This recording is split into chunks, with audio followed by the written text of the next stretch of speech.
Өз басыма осы әзілдердің ішінен тақырыптардан осы отбасылық, оның ішіндегі мына күйеу мен әйелдің арасындағы ұрыс керіс ушу сол қатты ұнайды. Білмеймін не екенді. Көп ойлайтын шығар, осы Тұрсынбек әйелімен ұрсатта жүре ме деп. Жоқ, бұл әйелім ешқандай қатысы жоқ бұл жерде. Негізі айтады, мына ер азаматтардан сұрасаң, жасың нешеде десең қанша бересің дейді. Еркектерге не керек деймін да, қанша бересің деген. Бірақ сұрайды, не қанша бересің дейді. 45-тесің ба десең, мәз болып қалады. Өзі 35-те. Біз еркектер өйткені кішкене көбейтіп айтқан жақсы көріп тұрамыз. Үлкен көрінгенді.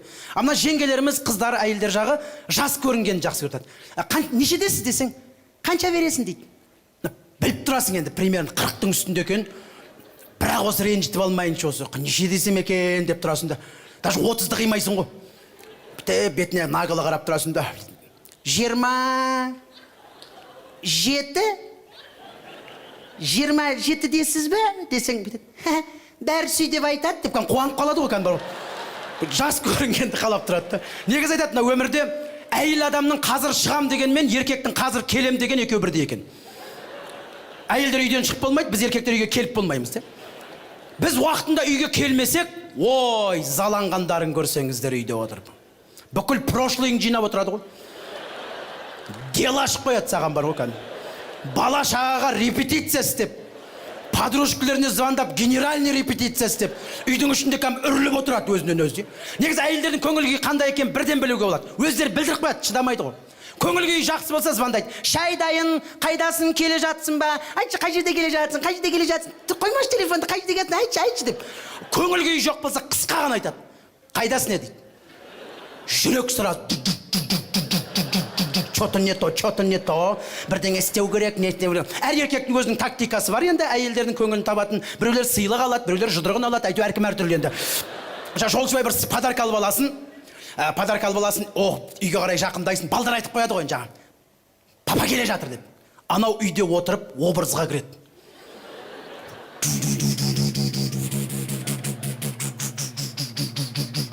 Пың-пың-пың-пың-пың, төбесінен қызыл свет жанып тұрады, жарылайын деп жатыр ғой жаңа. Страшный маскасын тағып алған бетіне. Сен жаңа үйге қарай жақындайсың, пісіміла деп жаңағы. Ана подарканы беріп үлгірмесен бірге жарыласың сразу бар ғой жаңа. Деп тұрасың да есікті ашып қаласың да, мынау саған дейсің бар ғой.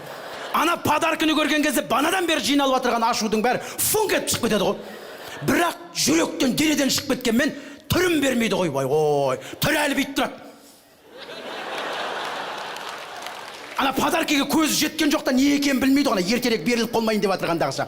Не ол дейді жаңа. Мен саған алсайшы десең, деп кәдім сақина ғой жаңа, саусағына тағып алады да, ашу ақырын тарайды.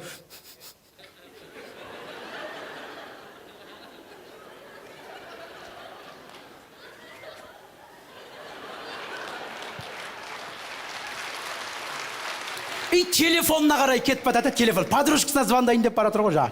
Подружкасына 16 екеу сөйлесіп қойған. Сенікі бар ма, менікі жоқ па, әлі жер қойды. Енді айту керек қой, менікі келді, подарка алып келді, сенікі әлі жоқ па деп. Ана ішін удай ашты керек қой жаңа. Ол әйелдердің психологиясы сондай. Мен кей кезде ойлаймын, вот еркектер ашуланып жатқан кезде подарка беріп көрдіңіздер ме? Вот еркек ашуланып жатқан кезде ешкім подарка бермейді ғой. Еркектер ашуланып жатқан кезде, мынау саған деш, кетші адам жылат демейді. Подарка беретін уақытта қойны көзі адам жылат дейіп бар. Одан сайын жындап кетеді ғой. Ана подарка өзінде жын болып көрініп тұрады сразу бар ғой.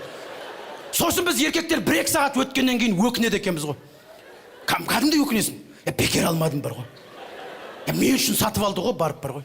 Той, бір сондай бір мінезім бар менің бар. Не болды екен, не алды екен деп ішімнен де. Сөйтсем әйелдер де өкінеді екен, бекер алдым дейді екен бар ғой. Енді вечно сөйтеді, мен ашылансам болды, өтірік подарка әкеле салады деп. Мен мына залда үлкен апаларымды көріп отырмын, жеңгелерімізді көріп отырмын. Бұрын ұрысып қалсын әкелерімізбен, туған күні болсын, 8 наурыз халықаралық әйелдер күні болсын, ешқандай подарка күтпейтін еді. Мен өз басым өмір көрген емеспін. Әкемнің кәдімгі анама келіп бір сыйлық беріп отырған. 8 наурыз халықаралық әйелдер күні құтты болсын саған деп, мамам, ой, рахмет деп, дастархан жайылып. Ішпей келсе сол подарка болатын бұрын. Бұрын сондай заман болатын, я? Ішпей келсе подарка ғой. Папаңның кәдім түрін біліп алғансың ғой уже. 2 түрі бат, біреу мас түрі, біреу сау түрі. Папаң үйге кіріп қалғанда 3 секунд үйдің ішінде пауза чуть-чуть. Бетіне қарап қаласың. сауытырын көріп қалсаң, хо-хо-хо ойнап кетесің. Что-то подозрительный осы аяқтың ұшымен қораның артымен фук түсіп кетесің. Сондай замандар өтті енді, Аллаға шүкір, қазір ондай емес қой. Сонда аналарымыз бүгін менің туған күнім, бүгін менің мерекем деп түске дейін жатқан аналарды көрген емес. Таңғы сағат 5-тен тұрып алады, есік алдын сыпырып жүреді ғой. Брусчатка асфальт жоқ, қара жерді сыпырып жүреді. Шамның ортасында өзі көрінбейді.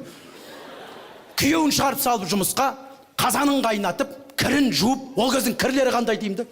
Киімдердің материалдары күшті болмайды, тау болып үйіліп жататын. Сонда қарайсың да, әкелеріміздің пупайық шалбарлары болатын. Соны анамыз суға салады тазикке. Қайтадан шалбарды алғанда тазикте су жоқ уже бар ғой.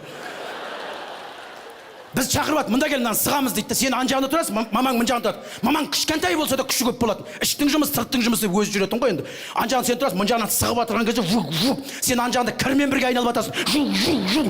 Ұсташайшы деп айқайды салатын деп. Аналарымыз қандай күшті болатын. Міне аналарымыз отырған аман болыңыздар, апалар. Сонда менің істеп атырған жұмысымды ешкім көріп атырған жоқ қой. Кім үшін істеп атырым деген бір сөз болмайтын. Сол әулетке сіңіп кеткен ғой. Күйеуіне адал соншалық. Үйіне деген қазіргі келіндер күйеу қарап тұрмаса жұмыс істемейді. Қазір как будто бірдеңе істеп қойса, күйеу келіп айтатын сияқты, мен көрген жоқпын, сен алмайтын деп жаңа. Кеш болады, әкеміз жұмыстан келетін уақыт. Қалай сыйлаған күйеуін деймді. 7 бала болсын, 10 бала болсын, бір шыбынның ызын естілмейді. Тыныш жерде шай ішсін дейді, тамағын ішсін дейді. Бізге айтады, кіріңдер ан жаққа, әкелерің келіп жатыр дейді. Бір әкең бес неміске атқан секілді жоқ өтіп кіріп кетеді. Сол кездің балдар жыламайтын, сол кезде балдарда бір жылау деген сезім жоқ ау деймін. Бір жастағы баланың өзі дыбысын шығармай жылайтын ғой. Бәрінің артынан еріп кетеді кәм, фу деп. Дыбысын шығармайды кәм, үн жоқ. Жылап атырған білмейсің, күліп атырған білмейсің де. Кеш болады, есік алдын сыпырып қойған, су сеуіп, қазан қайнаптыр, кірі жуылып үтіктеулі, мал жайлаулы, сүтін қаймақ қылып, оны май қылып, үйдің іші тап-таза. Әкеміз жұмыстан келеді. Ол кез әкелеріміздің болмысы қандай еді. Әке ғой, түріне қарасаң, әке дейсің сразу. Әкелеріміз келеді, серьезный екен. Анамыз алдынан жүгіріп шығады. Амансың ба, қалай, жақсы ма? Әкеміз анамызға қарап бір жымаймайды ғой жүрген. Киімін алады, іліп қояды. Екеуі тып-тыныш жерде тамақтарын ішеді. Сосын әкеміз ана бөлмеге барады, қойдың артында жүрсін, шөптің артында жүрсін. Әкелеріміз сауатты болатын, газет оқиды, журнал оқиды. Кешкі жаңалығын көреді де әкеміз жатады. Сосын анамыз бізге келеді. Біз ана бөлмеде отырық қой, пленде отқан солдаттар құсап жана. Бізге келіп, жүріңдер тамақтарын жеп алыңдар. Біз біріміз артымыздан біріміз көлге кетіп батырған үйректер құсап, бір үн шығармай, аяқтың ұшымен тамағымызды ішіп аламыз да, бар жатыңдар дейді. Бәріміз қайтадан түнкет жата қаласын бар ғой. Таң атады, әкеміз ұйқыдан тұрады, таңғасын береді, жұмысқа кетеді. Сосын анамыз айтады, шығыңдар, әкелерің кетті дейді. Осы сөзді естіген кезде барып қалып, уа деп демаласың кәпі, папа кетті деп, бір үйден неміс шығып кеткен секілді как көту. Бір терезеден қарасам, бір танкі кетіп батқан секілді немісінде. Сондай әсер деп атым. Сонда әкелеріміз бізге кіріп бір ұрсып, қолын тигізмейді. Аналарымыз ғой. Ана әкең айтам деген ұлы сөздің өзін қарашы. Әкең айтам деген сөз. Сонда әкеміз ана бөлмеде отырғанымыз білмейді тіпті. Кей кезде ойлайды едім, әкелеріміз ойлайды едім, осы балалар нағып менен тығылады да жүреді. Осылар мені әкесі екен біле ме деп бір сұрайтын шығар деп ойлаймын да. Сонда анамыз біздің әкені қалай сыйлау керек екен, өзін қалай құрметтеу керек екен, баланың орны қандай болу керек, іштің жұмысы, сырттың жұмысын бір өзі аналарымыз алып жүрген.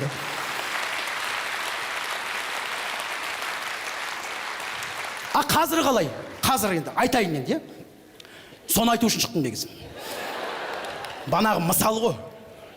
Қазір таңертең 8-де жұмысқа кетесің, кешкі сағат 8-де жұмыстан келген кезде, есікті ашық қалған кезде кір жуылы, тамақ пісірулі, есік сыпырылы, ол мечта. Ол ұшақ болмайды ау қайтадан деп ойлаймын. Есікті ашық қалсаң, үй шашылып атыр, кір үйіліп атыр, бала паңғандал бақырып тұр, бала бақырып атыр. Әйелің балаңа қайрап атады, өзі бір екі бала. Мына бала надоело уже маған жаржатты бар ғой. Күн жаққа көтер. Бір кет әкеге баршы дейді. Ана көріністі көріп тұрып, бір кәдім үйдің үшін жұмысты өзің істеп кетесің бар ғой. Осақ әйтеуір үндемесін әйтеуір. Осақ әйтеуір жыламасын.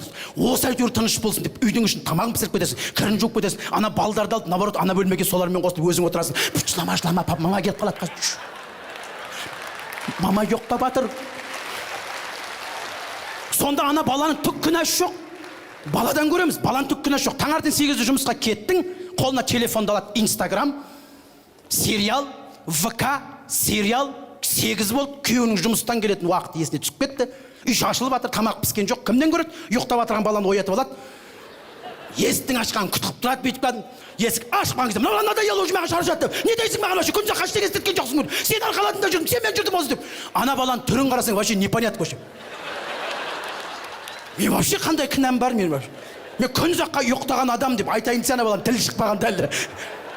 Сосын қазір келіндер айтады, күйеуім уақытында үйге келмейді. 11-де келеді, 12-де келеді. Анандай у-шу болатыған үйге кім барғысы келеді? Аналарымыз білген, әкелеріміз уақытында келу үшін не істеген? Береке істеген үйдің ішіне, мереке істеген. Әкелеріміз уақытында үйге келген.